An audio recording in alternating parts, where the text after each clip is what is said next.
This is an examination of the hidden human condition. This is the Hidden Killers Podcast with Tony Brueski. Joni Johnston is with us for this segment.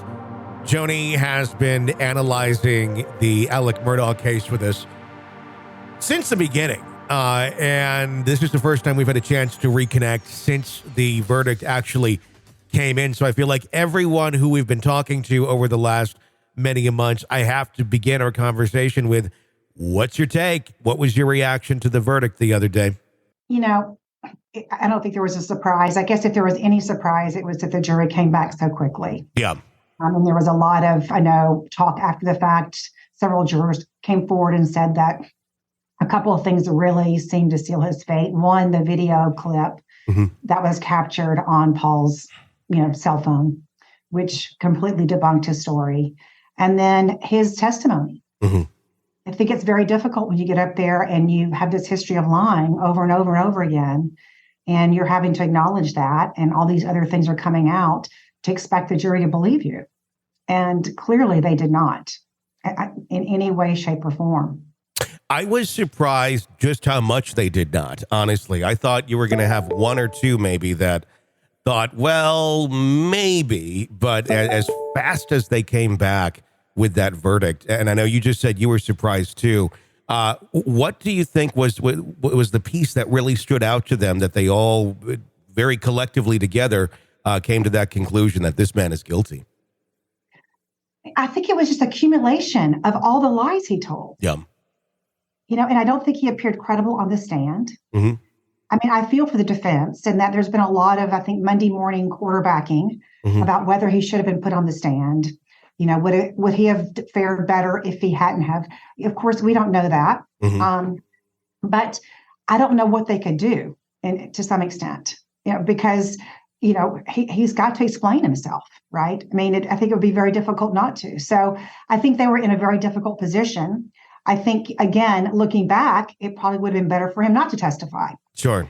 But, again, that's something easy for us to say now. Yeah. But I don't think he appeared credible. And like I said, the prosecution had so much ammunition to just, to just undermine his credibility over and over and over again. And when you're testifying, that really is what the jury is evaluating. Sure. Is how honest, how credible you are. And that's really why people are put on the stand for the most part, certainly if you're a defendant, is to establish your credibility and your honesty. And clearly he has a history of neither one of those. And it's interesting, just the fact that he went on the stand, because the odds of someone on the stand defending themselves who have this sort of a background about them with the lying, with the accusations against them. I was talking to Eric Bland yesterday, the attorney for Satterfield, and it's like a 0.05% chance that you end up getting found not guilty if you take those steps the way that they did in trial. But I think that really speaks to the ego of Alex Murdaugh and the narcissism of, look, I can do this. I know I can really pull this off. And I think that's probably the fact or the reason why he ended up on the stand to begin with. You may be right. I would love to have been a fly on the wall in the conversation that Murdaugh had with his attorneys about testimony and whether he should get on the stand or not, and how much his counsel, encouraged or discouraged him from doing so. You could almost see it in the faces of Harpootlian and Jim Griffin while he was testimonying. There were moments where it was like, oh, just shut up right now. But let's dive into the idea, or not the idea, but the state that this man must be in at this point. With your expertise and background, this man has been found guilty, but obviously he's been professing his innocence the whole time. Is this someone who believes that he's innocent? What, in your opinion, do you think is going through his mind now that he is locked up with that verdict?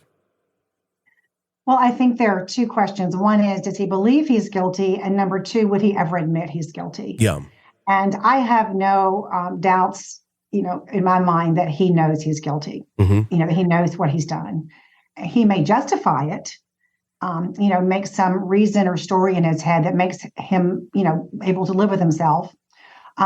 But whether he would admit that, I don't think there's much in it for him to come clean. at this point.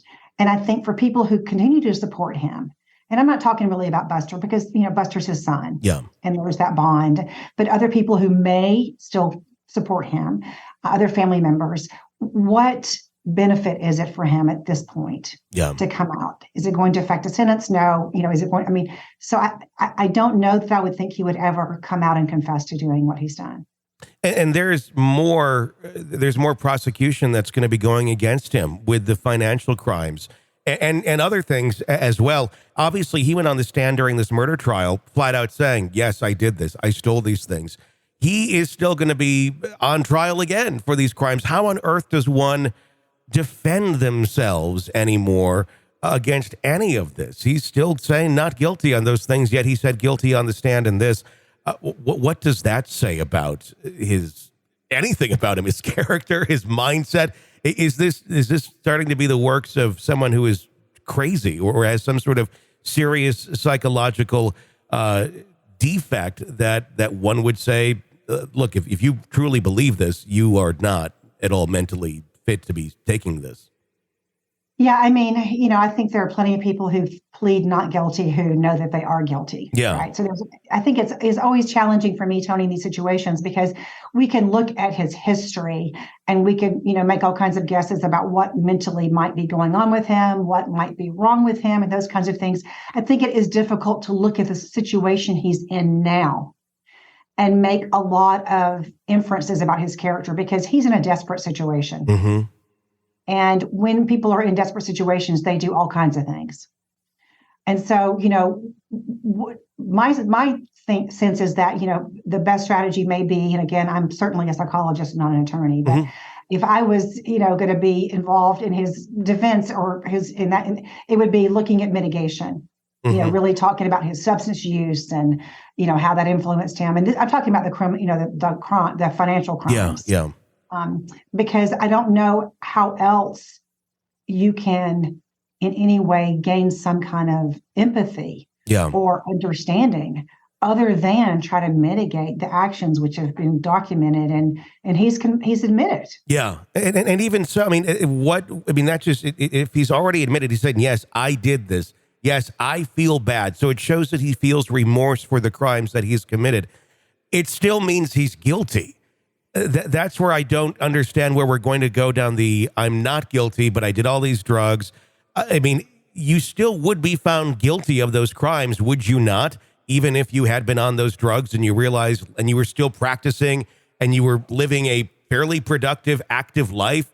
I don't understand where this would actually, truly benefit him in the long run. Other than it's some days out of jail that he gets to sit in a courtroom. You're absolutely right. When people are talking about mitigation, unless they're going for some kind of insanity defense, which is not at all on the table here. Mm-hmm. But, typically mitigation, you're right, is when it comes to sentencing. Yeah. You're not saying the person didn't do it. Yeah. You're saying that, the person maybe did it or they've already been found guilty. And now you're saying, okay, yes, this person was convicted of this. Let's soften his sentence. Let's look at the circumstances surrounding what happened, and that might persuade the jury to lessen the consequences for him. But you're right; it doesn't directly address the issue of whether you're guilty or not. No, and at this point, softening the sentence, does that make it 500 years? Exactly. It's like what truly is the softening that's going to be happening here? That's Yeah. I don't know any positive outcome for him at this point. There's obviously not going to be. Yeah. So it's almost like water under the bridge in terms of the financial crimes, in terms of his quality of life and what's going to happen to him going forward. This is an examination of the hidden human condition. This is the Hidden Killers Podcast. The Hidden Killers Podcast. With Tony Brueski. Joni Johnston, thank you for your insight there onto the Alex Murdaugh saga. We're going to talk more with Joni about Bryan Kohberger in just a little bit and get some insight into how, for her as a clinical and forensic psychologist, her thoughts, her opinions of Mr. Kohberger have evolved over the last several months of diving into that one. That's coming up. Be sure to press subscribe wherever you download podcasts so you don't miss that conversation. My name is Tony Brueski. Stay with us.